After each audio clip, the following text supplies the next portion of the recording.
The Faerie Queene is one of the finest epic poems in the English language, offering a unique view of the human struggle to prevail over evil forces, and at times, our own flaws.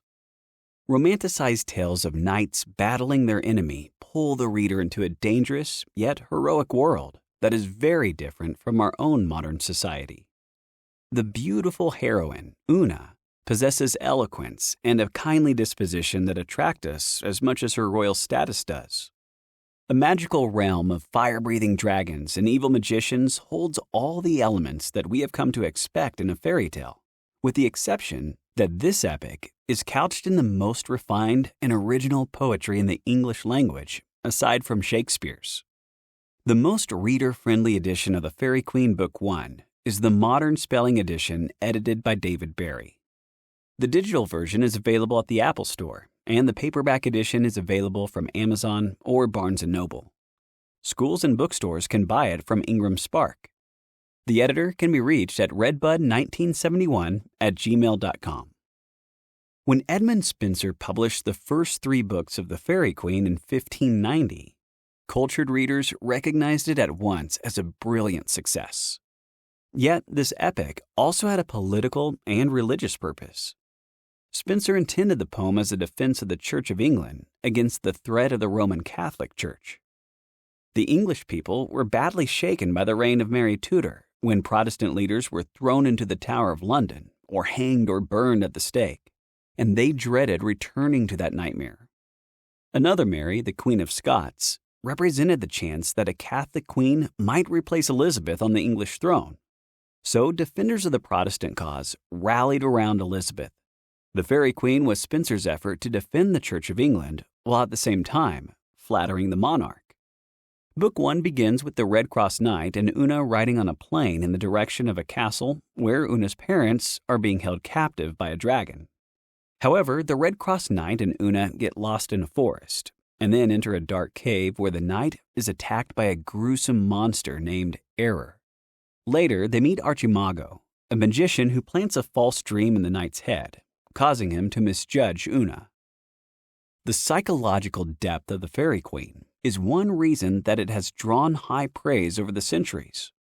At the beginning of Canto 2, the young knight sees the image of Una, who is actually the evil Duessa disguised as Una, in the arms of another man, and is immediately overwhelmed by a flood of jealousy. He storms off without even talking with Una to unravel what is going on. The jealousy that he feels prevents him from thinking rationally, and both characters suffer much as a result. Duessa disguised as a beautiful lady leads Red Cross to the glamorous House of Pride in Canto 4. Then Sansjoy, literally without joy, arrives at the house unexpectedly and challenges Red Cross to a duel.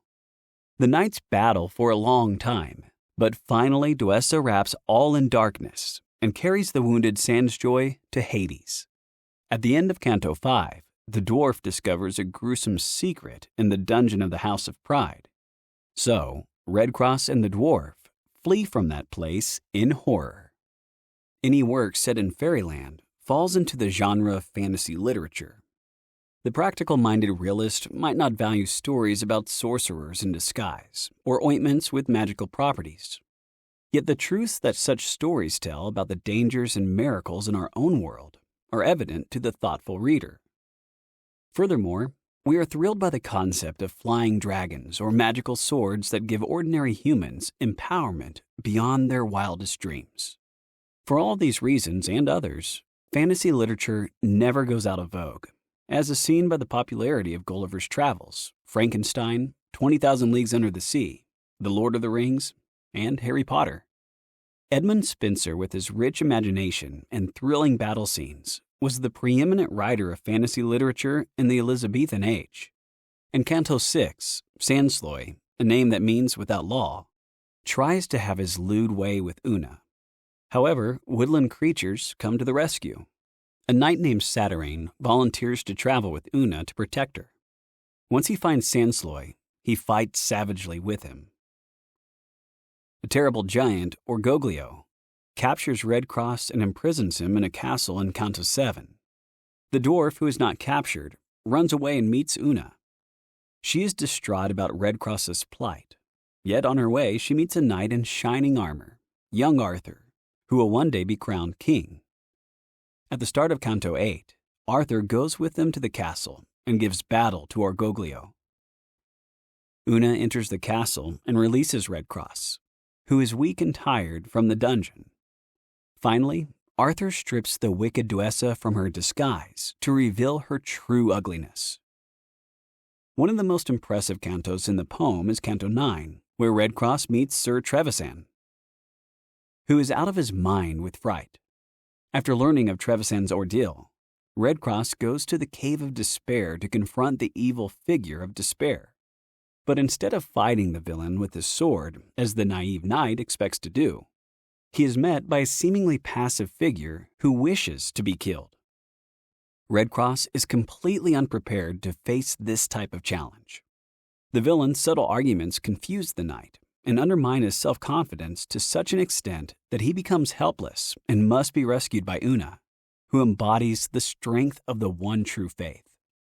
After saving Redcross from the Cave of Despair, Una takes him to the House of Holiness to recover his strength and to reach a higher level of spiritual enlightenment. The mistress of the house, Celia, orders her 3 daughters, Faith, Hope, and Charity, to instruct the weakened knight in the path to righteousness. In Canto 11, Una guides Redcross to the castle, where her parents are imprisoned by a terrible dragon. For 3 days, the inspired knight battles his huge enemy, trying to pierce the tough scales.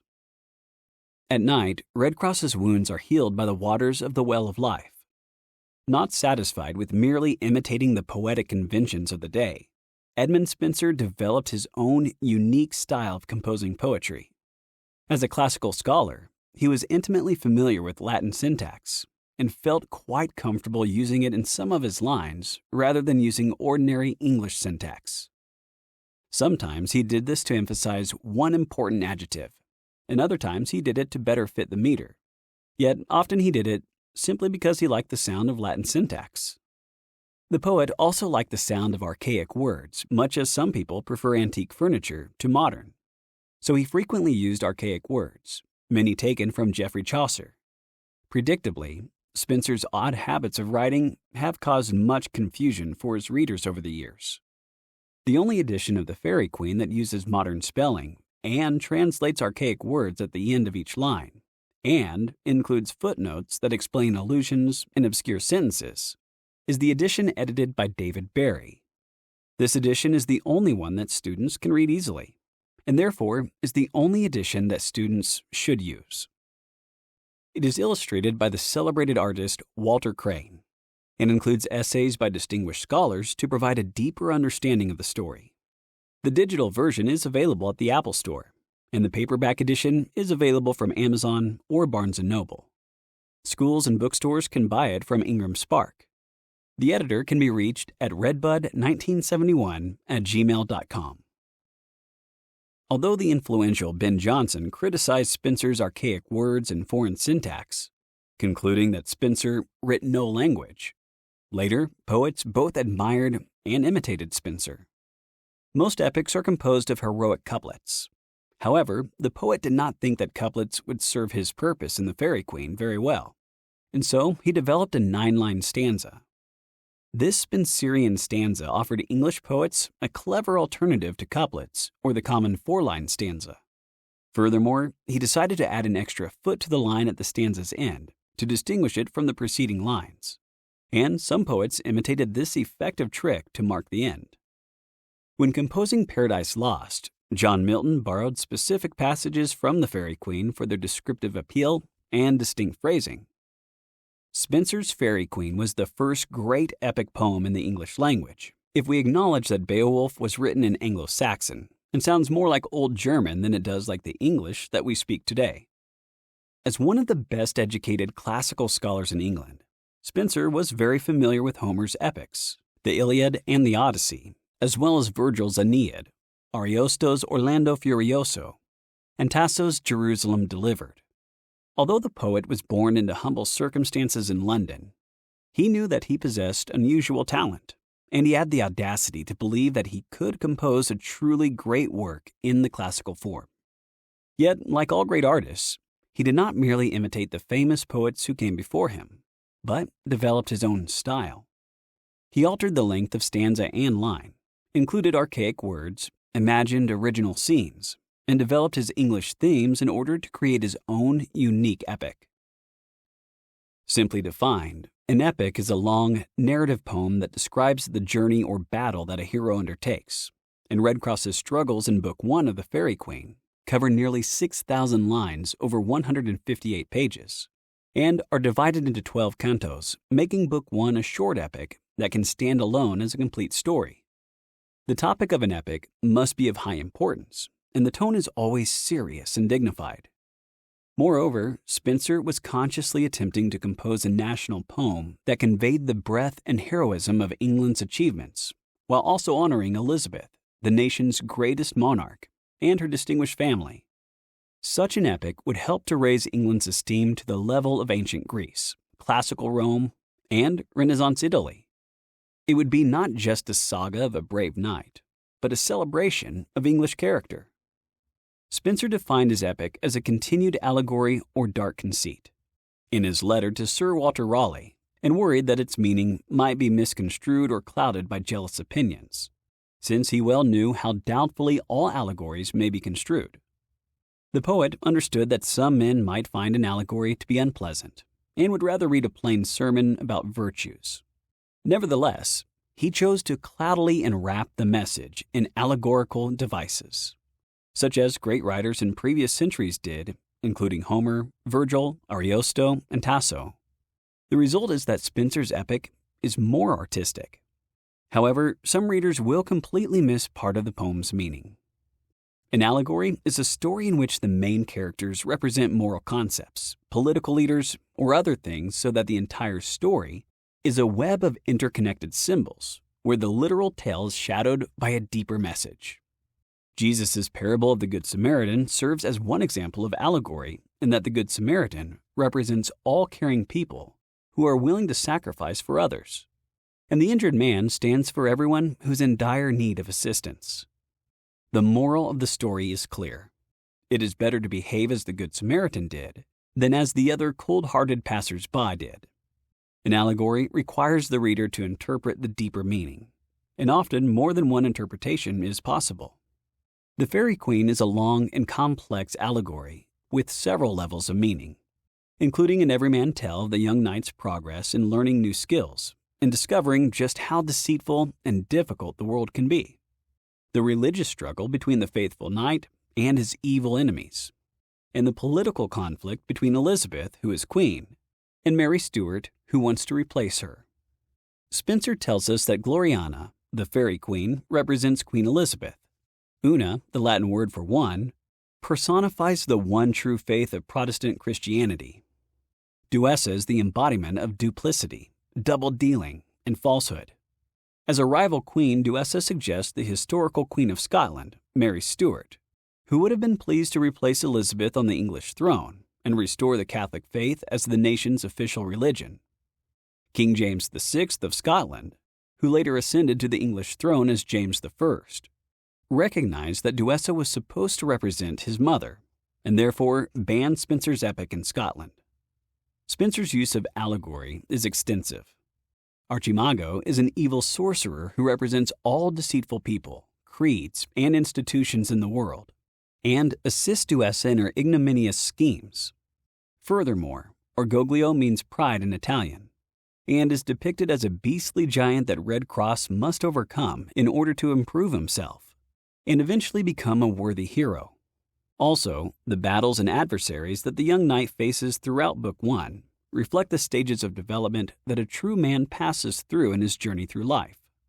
The three Saracens are brothers who remind the reader of the Muslim warriors of the Arab nations who fought against Christian knights during the Crusades. Their names are Sansfoy, without faith, Sansjoy, without joy, and Sansloy, without law. And the Red Cross Knight confronts each of them at different times in his travels. Some opponents bear simple names like Error, the disgusting monster, half woman and half serpent, whom Red Cross slays at the beginning of the story. Others like Corsica in Canto 3 appear to be pious and respectable, but in truth are wrong-headed characters who distort religious doctrine. The various levels of meaning, including religious allegory, political allusions, and the common symbolism of tempter, deceiver, rescuer, etc., add an important depth to the poem's depiction of the human condition. For the modern reader, moving from one level of meaning to another level requires mental agility and some knowledge of English history, including the ongoing religious conflicts. We must be active readers as we move through Spenser's complex tale. Otherwise, we will miss many of its subtle insights. His handling of sophisticated and layered allegory and fresh adaptation of the traditional epic, along with his lush descriptions of nature's landscapes and his keen understanding of how humans react to adversity, contribute to the pleasure of reading Edmund Spenser's masterpiece, The Faerie Queene.